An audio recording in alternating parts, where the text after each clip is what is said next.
Hello, waiting for it. And we should be live. Hey everyone, how you going? So this stream's just a bit of a intro kind of just onto the 24 days of Bikemas kind of thing. So just a bit of a Q&A today, and then tomorrow, starting from the 1st of December, we'll jump into the official reviews of all the lineups and stuff like that.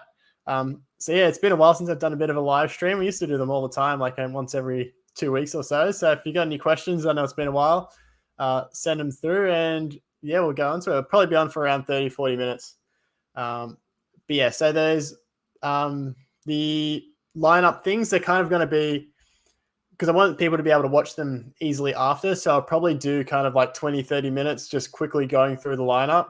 And then if you've got any questions like relating to the actual stuff I'm talking about there, drop them and I might answer those along the way. But the main thing is we get that done quickly. And then at the end, I'll do more of a Q&A if you've got any questions about the specific bikes or other bikes and stuff like that, just so it makes it easier for other people to watch it later.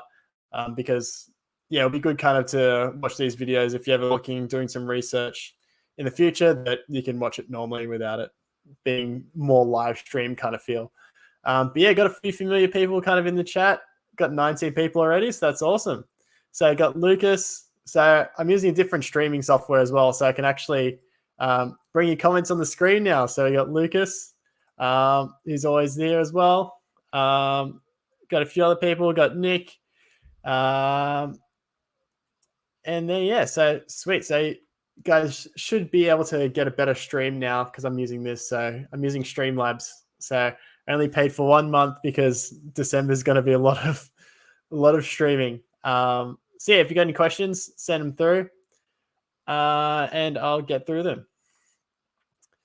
But so I'll start from the top.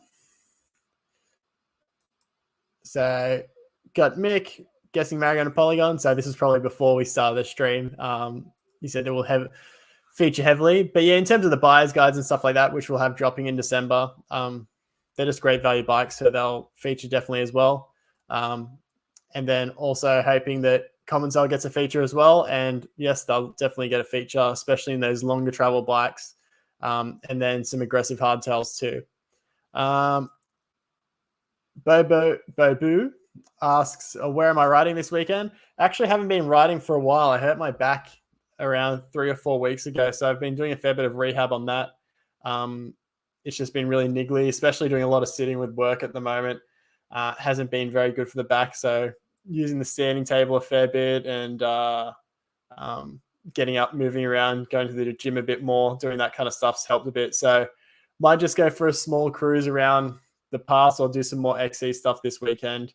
We'll see how I'm feeling, but it's been super wet the past few days, so I don't know if the trails will be ready for riding. But I'll be heading down to Sydney again soon. So in Sydney from the 18th or so until pretty much the 20th of January. So down there for a while, and might go Threadbow as well. That's kind of a bit up in the air at the moment. So we'll see what happens, but that'll be good. Getting back down.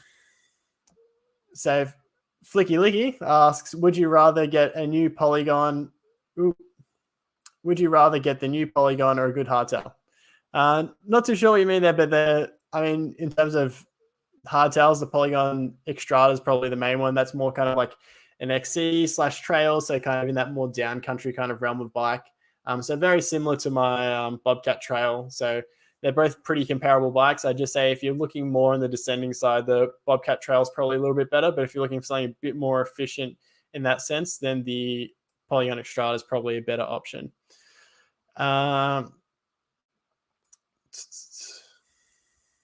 Okay. Z Dog says just do chapters on the video for people watching live. Yes, I'll definitely still do chapters. But it is kind of like, it's a tough one to find a balance. But yeah, using chapters, and I'll try and do my best to kind of keep it chapters and then answer some questions and stuff like that. I'll try and find a good balance between making it a good live stream. But again, we're going to have heaps of time for questions at the end of the live streams as well. But with chapters as well, you don't feel like some people get annoyed just switching all the time, just skipping ahead in the videos and stuff like that. But in saying that, with the chapters on my latest videos, people haven't been skipping ridiculously. Actually, the audience retention's been pretty good throughout the whole video. So, but I think people do really appreciate the chapters. Then we got Zeke says, just bought a Polygon T8. Any tips for first new bike day? Yeah, absolutely. So in my video, it was the first episode of the Trail Talk show, which we haven't been able to do another show since because it's very much buyer's guide season. So it's a hard thing. More people want to see the buyer's guide kind of thing. So I'm trying to work on that a bit more. But in that video, the first episode of that, I go over some tips for new bike day. And then also GMBN actually did a full bike build on the T8. And it's like a 30 to 40 minute video going over everything from start to finish on that specific bike. So I think that's going to be a great point to start. And then also watching my T8 review, I go over a few things in terms of setup in that too. Luke asks, hey, mate, I'm in a situation. Where can I, should he get the Siskiyou T8 or Merida 140-700? What do I recommend? His riding style is jumps and more on the enduro side. So the Merida 140 is definitely the frame's been out for a long time. So the geometry is on the shorter side, which isn't necessarily a bad thing if you're doing a lot more jumps. On the rougher stuff where you are wishing probably for a little bit more stability, the T8 is going to be a slightly better option there. It's a little bit slacker, a little bit longer. But they're both great bikes and really great value as well. So you can't go wrong with either of them. But if you're looking for more fun, playful, super short, then the Merida 140 is probably going to be a better option. If you want a little bit more stability, the Siskiyou T8 is probably a little bit better of an option. Lucas W., it would be cool if you did a collab with another YouTuber. Might give your channel a bit of a biz too. Yeah, if anyone, it's kind of tough in Australia because we don't really have any of the big mountain bike YouTubers and stuff like that. So it's hard to do all that on the collaboration side. But we'll be doing a few live streams in the next couple of weeks with a few of the American YouTubers. I know Cure Cycling in the US, he's got a live stream not tomorrow, I think the day after, which I'll probably jump on for a little bit. And yeah, so definitely keen to do some collaborations with other people, 100%. Z-Dog, I found the Common Cell showroom near me and they altered my order early to the Meta SX. Awesome.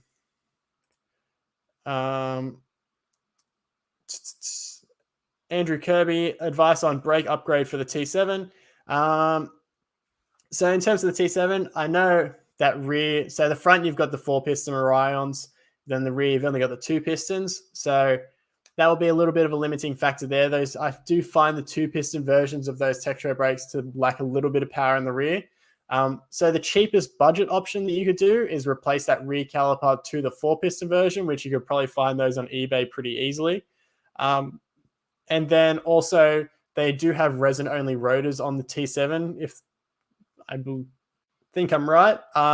So you would want to go probably to some rotors that can use metallic pads, and then I would change the pads to some metallic options or some better Shimano options. So you can get the Shimano Saint, the non-fin version of those. So I can't remember the code off the top of my head, but those fit into the 4-pistons version. So on the most budget end, if you don't want to get too crazy with changing all the lines and full brake set and stuff like that, I go the 4-piston caliper in the rear, upgrade the rotors and the pads, and that should give you a decent amount of stopping power. But if you want to go full brake set, then I really like Shimano brakes. You can't go wrong with them. So something like the Dior 4-pistons, SLX 4-pistons are a great option. Got another question from Sif1x123. What do I rather, tubes or tubeless? So at the moment in my bike, I'm running tubeless up front and then tennis in the rear. So that's got a tube technically. So it's a tube and it's got kind of like a foam casing around it. And then I can run a lighter tire.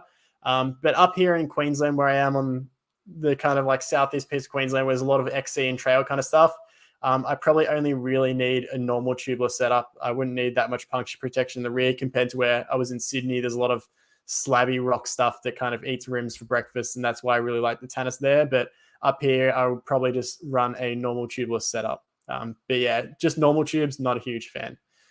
Tom,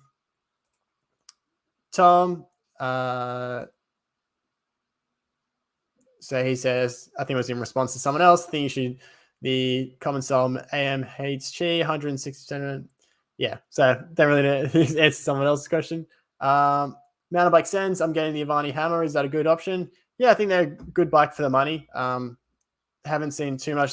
The frame's not something that's been updated super recently, but it's a good, fun little bike. Nick Higgins, fun fact, G and Ben in the next city along from me. Oh, awesome.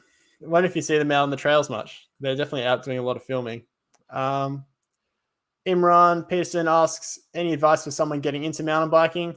Yeah, I mean, the best advice that I could probably get would be watch that kind of mountain bike basics video that I just released. That's going to give you a good kind of foundation to understand what you should kind of look for in parts and understand all the lingo and all that kind of stuff like that. And then watch the next video in that buyer's guide series, which will kind of tell you if you need an XC trail, enduro, downhill bike and that kind of stuff. But if you're just starting off, just a general kind of trail hardtail is probably a great option.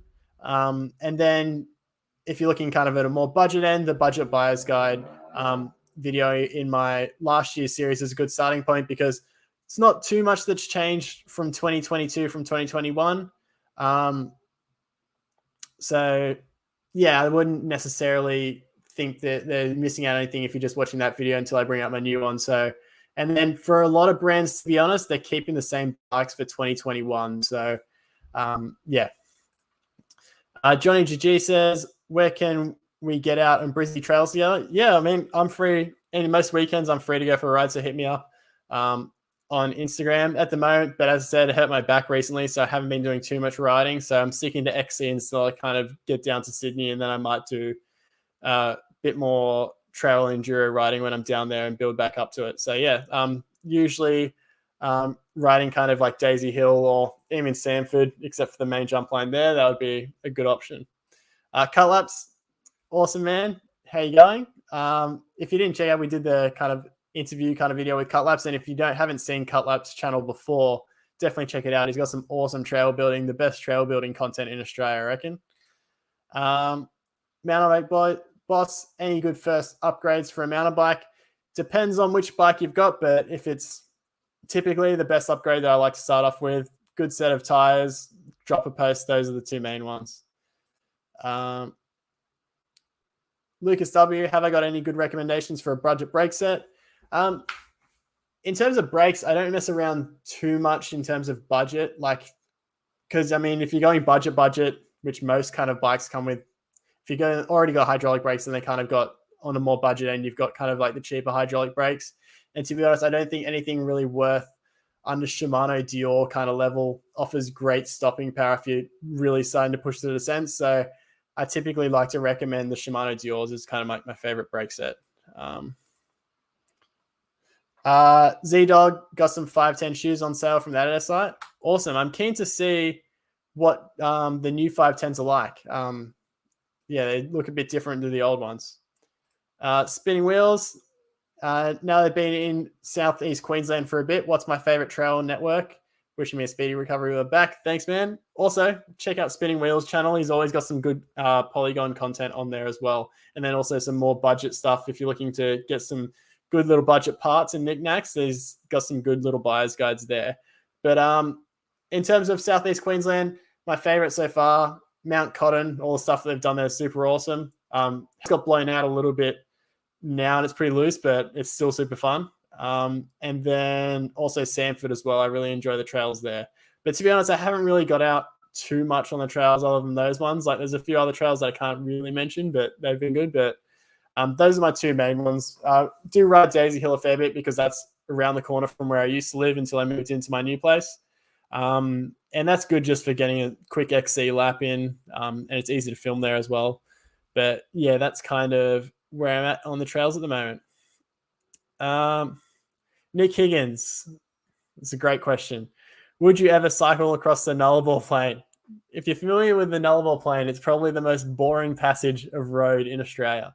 There's nothing along there. But I do, if I traveled around Australia, there's definitely something cool. I think as you go along the Nullarbor, there's like the longest golf course on the world. So you kind of like stop on the side of the road, play a hole, and then you drive to the next hole. And then it's kind of a good way to make the boring Nullarbor a bit more fun. But Yeah, it's on that. I would definitely love to go there, but not ride it. But I know they used to, I don't know if they do it anymore, but they used to have the race where you went from one side of Australia to the other. But I think a few people might have died or get injured pretty badly, some crashes along the roads at night. But yeah. Mountain bike sends, what's a good tube pressure for someone in 50 kilos? 50 kilos, that's on the lighter side. So I can only speak from my experience in terms of running tubes. Like whenever I run tubes, I usually run around about 32 psi in the rear, and I can probably get away with around 25 up front. When normal tubeless setup, I run around 22 in the front and 27 in the rear. That's a bit high in the rear, but in Sydney, as I said, where we've got a lot of ledgy stuff, I used to run a little bit higher, but I could probably get away with around 25, 24. But if you're running tubes for a 50 kilo person, the best thing I would do would just be kind of like up the front, you could probably run around about 20, 22 psi. The main thing is you wasn't keep the little bit higher in the rear because of the chance of punctures. If you run a little bit higher, there's less chance of pinching it. So it's usually a bit of trial and error, but I'd probably say for around 50 kilos, you could probably get away with around about 25 to 30 psi. Luke asks, what's my next bike going to be? And this is actually a good question because I'm kind of in between that kind of decision-making process at the moment. So I have to give my T8 back in about a month's time. So that's kind of going. And then I need to build up the subscriber bike, which is taking up a bit of time trying to get the parts for that. So it will be here eventually, but it's just hard to get all the parts at the moment. Also, just let me know in the comments how the stream looks and also the audio and if it's lagging at all or anything, because this is meant to be a bit of a test for the proper videos in the next few days. And by few days, I mean 24 days in a row. But yeah, I'm tossing it out. I don't know. I'm feeling, because I'm not taking many risks with my riding, and then especially up around here, I don't need anything with a lot of travel. So I'm kind of looking for something with around about 120 mil of travel. So if anyone knows any brands that would be keen to reach out to support me and get me on a new bike, that would be awesome. But I'm happy to pay for something as well. But yeah, I'm looking kind of more around that kind of like 120, 130. So kind of almost like bridge between downcountry and trail and stuff like that. So yeah, I don't know. It'll be interesting to see what I come up with, but something around that. Z-Dog, yeah, so Shimano's MT500s, MT520s, something along that, and then the new M6000s. I think it's the M60 or M6100s. I can't remember what the new series is. Nick Higgins, no, I don't even see them in my work, but I see a lot of GCN presenters. Awesome. Okay. Getting through. Johnny the G, swinging a message on Instagram. I got a genuine question on there also. Awesome. I'll send you that after when I'm finished here. Mountain Bike Sends, what's my thoughts on the Mazzocchi Z2? I think it's a great fork, probably one of the best value forks in the market. So I have ridden one before, but I do have one for the subscriber bike as well.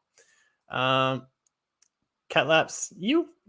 Oh wow, we've actually got so many comments. It's crazy. So I'll catch up. Okay. So Lucas, do you reckon it would be better to get good shoes with bad pedals or bad shoes with good pedals? Ooh, this is a tough one. Because I mean, even if you've got good shoes and bad pedals, the grip's not going to be great. But I mean, if you're wearing like normal joggers and like pedals with pins and stuff like that, there's not much stability there. But I think you probably get away better with using good pedals with bad shoes.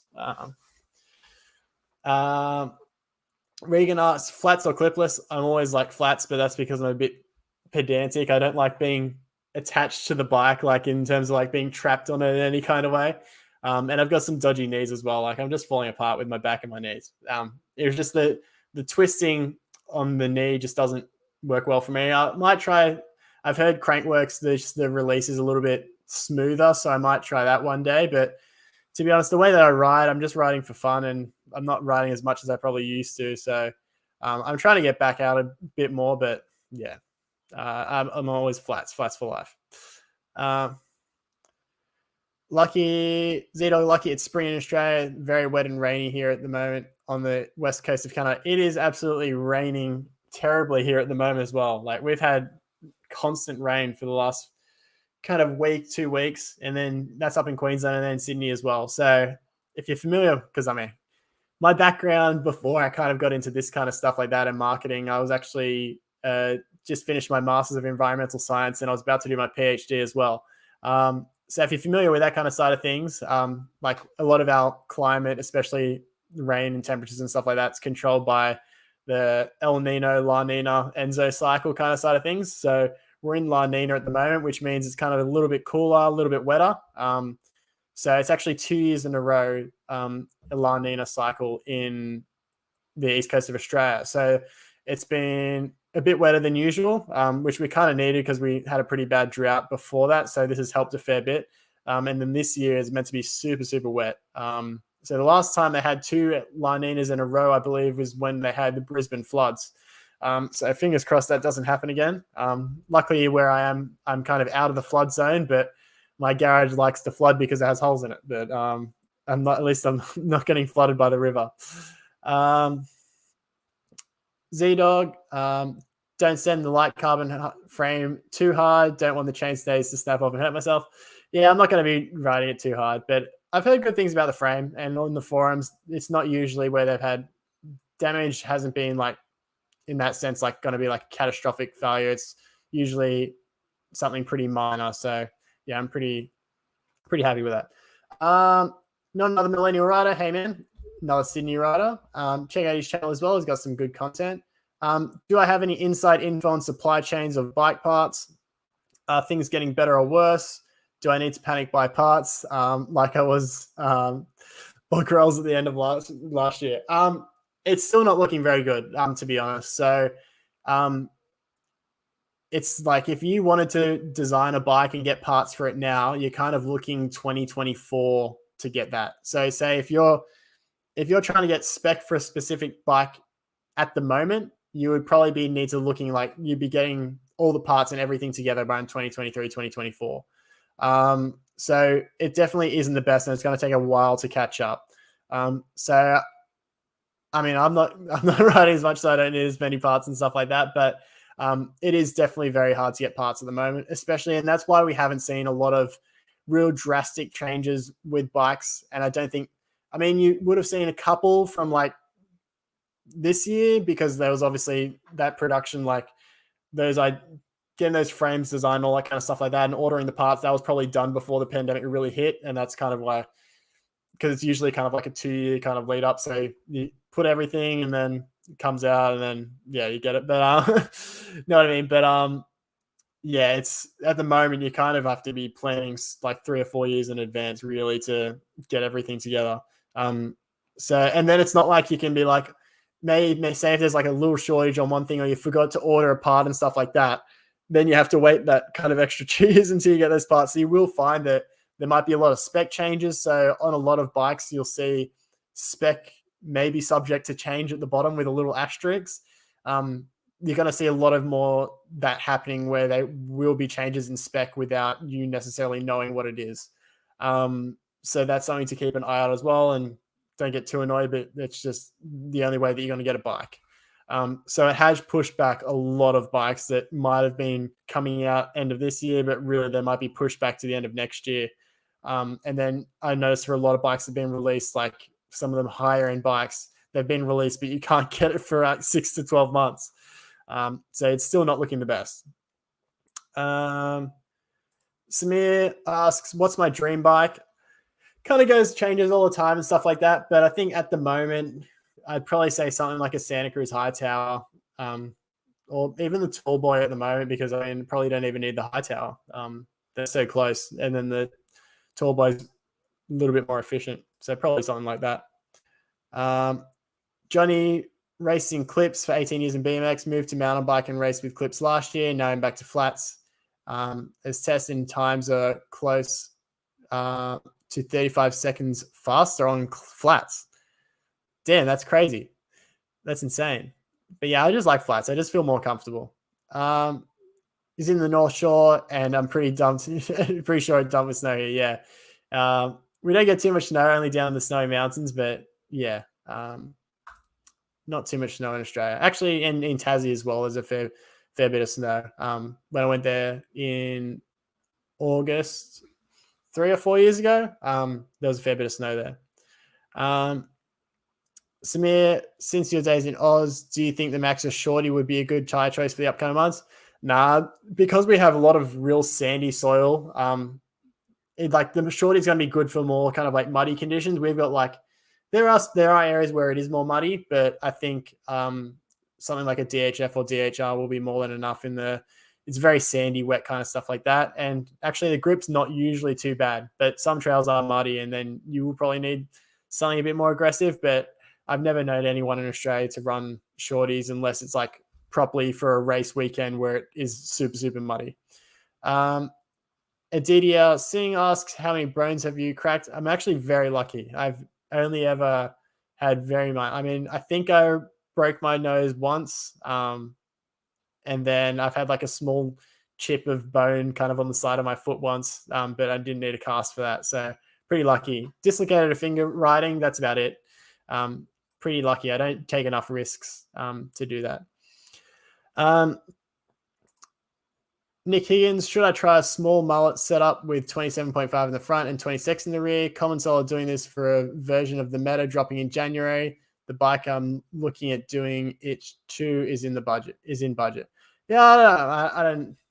I think it's very much like if you're kind of going that small in the rear, it's very much kind of like just more of a free ride kind of bike. So if you're only really doing those kind of jumps and stuff like that, I really don't like 26-inch wheels on the techie kind of stuff.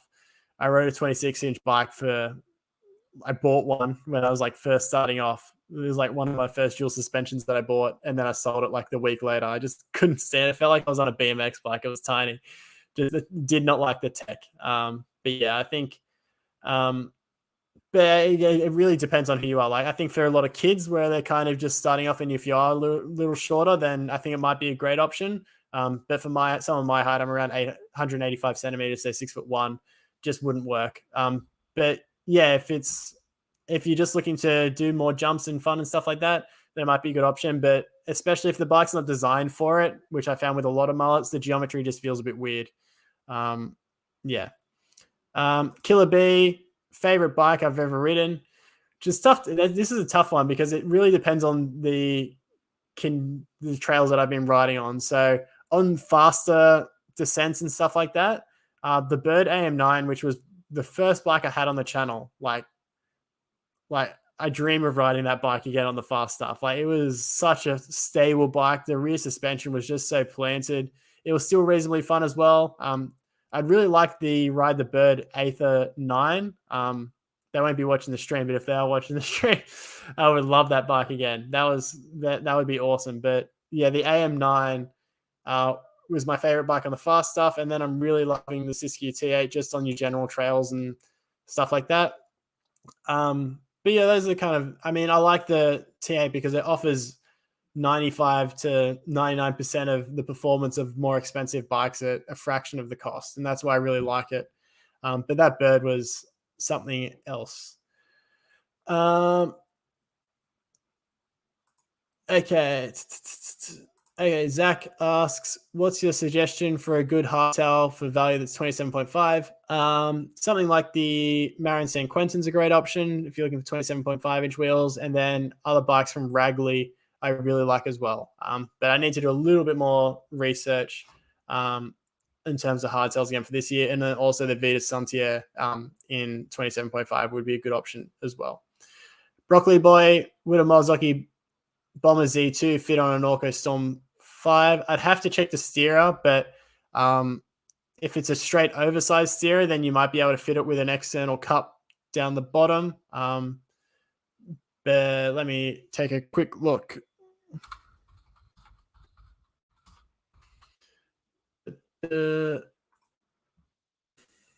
One second. Yeah, tough to say. Hard to tell off the photos, but I would say probably not. but I could be wrong. Have to see, because yeah, if it is an oversized straight steerer with an external headset cup, then you should be able to fit it. But if it's just straight and on the thinner side, then probably not. But yeah, as Samir said, the same thing. Yeah, so that's going to be the major roadblock there. Nick says it's quite short, so maybe it might work. But it wouldn't be necessarily my first choice. I'd probably just go straight 27.5 inch bike. Ajo, sorry if I pronounced it wrong. He rides an Ibis Ritmo AF. Now looking for a good hardtail to round up my bike choice. Looking at the Nukeproof Scout, another good 27.5 inch option. Any experience dealing with wiggle for warranty and stuff like that?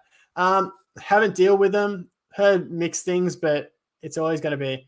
To be honest, like, I haven't had a super good warranty. Like, even working in a bike shop, people say, "Oh, you get better bike warranty at a bike shop and stuff like that."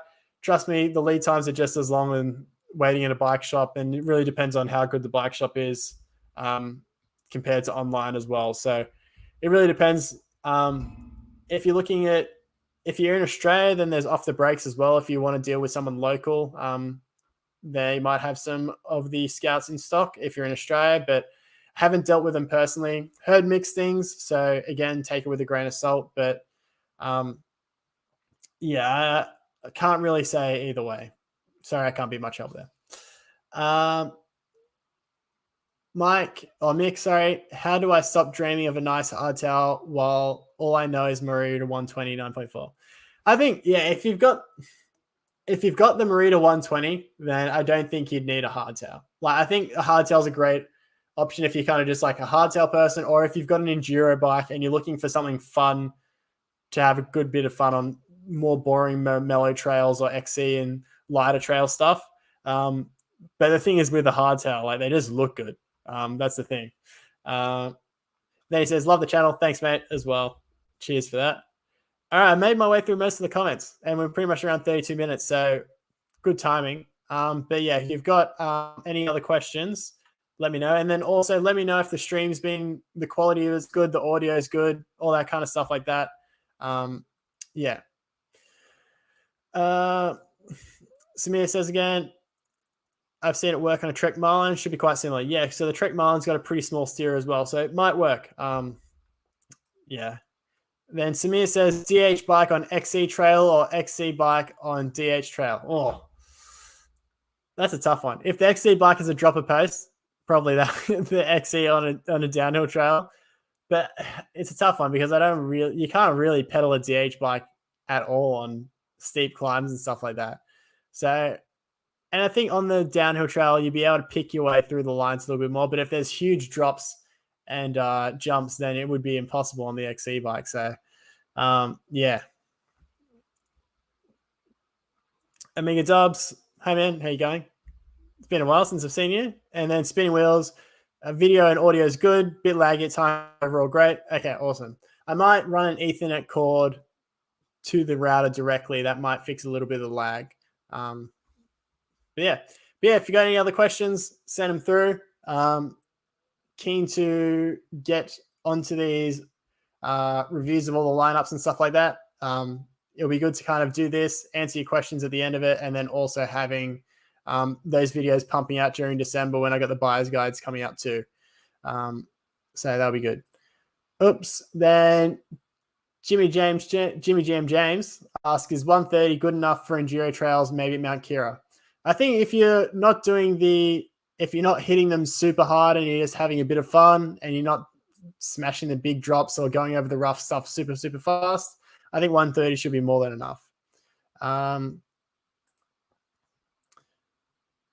we got another shout out for Spinning Wheels for Amiga Dubs.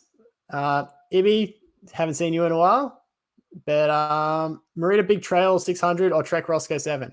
I'd have to go the Merida Big Trail 600. That's probably if I'm going to pick one of the best value bikes for this year, that Merida Big Trail is definitely up there. Because what's good about it as well, like the seat tubes are super short too, so you can pick the bikes based on reach, and then the price is just ridiculous as well, especially if you get that gold price for 99 bikes. That's an absolute steal.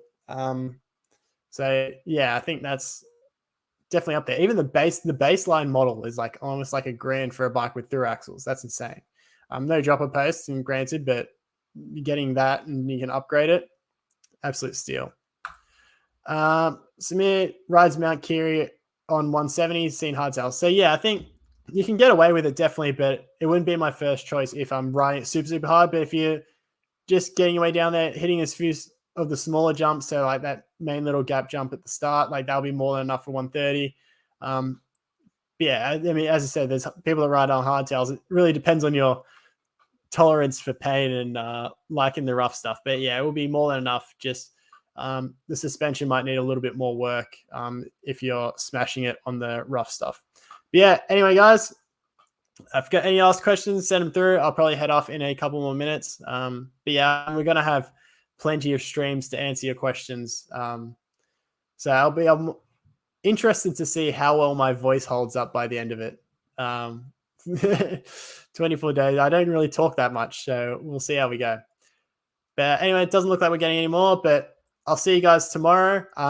It looks like if I go to YouTube and see who has voted on the polls, go to the channel, getting notifications that I'm going live. Wrong tab. We will see that. Oh, it's very, very close. So we've had 101 votes. I can actually do cool things now that I have proper streaming. Yeah, look at that. Fanciness.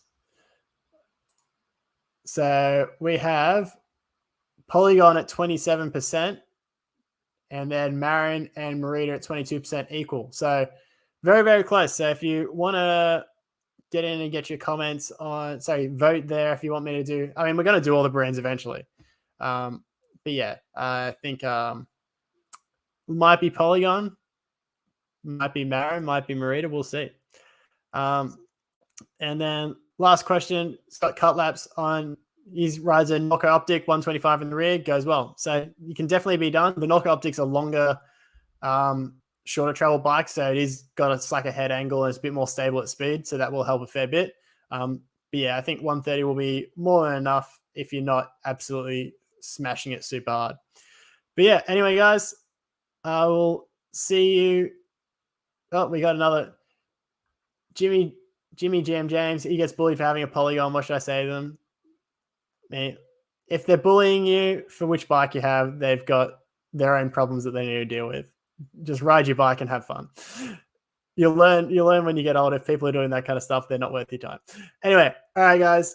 See ya and have a good day, and I'll see you tomorrow.